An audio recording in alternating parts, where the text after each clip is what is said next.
Ja, men hva som skjer nå, Egil? Nå varmeapparatet på fullt, og vi er på det. Helsike. Se nå her. Det er ren sving.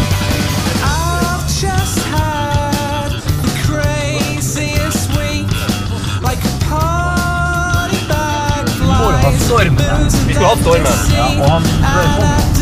Ja, jeg sa han kom med en kvass en erling, så vi fisket ute der. For svømme i land, rek i land på alt den siden. Hva er katt på det? Det var det.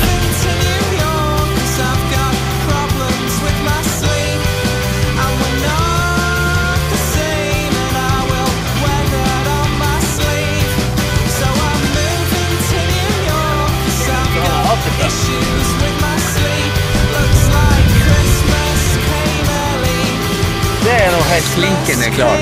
That's it for today. That's it for today, but for tomorrow we are already warm. One foot forward and ended up 30 yards back. And I might lose in touch or I might just completely off the track. And I don't know why I wanna voice this out loud. It's therapeutic somehow.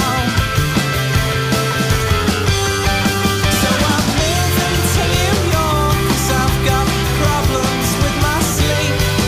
And we're not the same and I will wear that on my sleeve. So I'm moving to New York 'cause I've got issues with my sleep. Looks like Christmas came early. Det var ujevne forhold.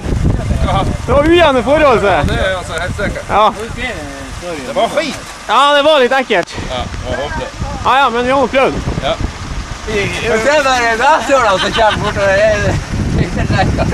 Har du ikke så god sko som du sa?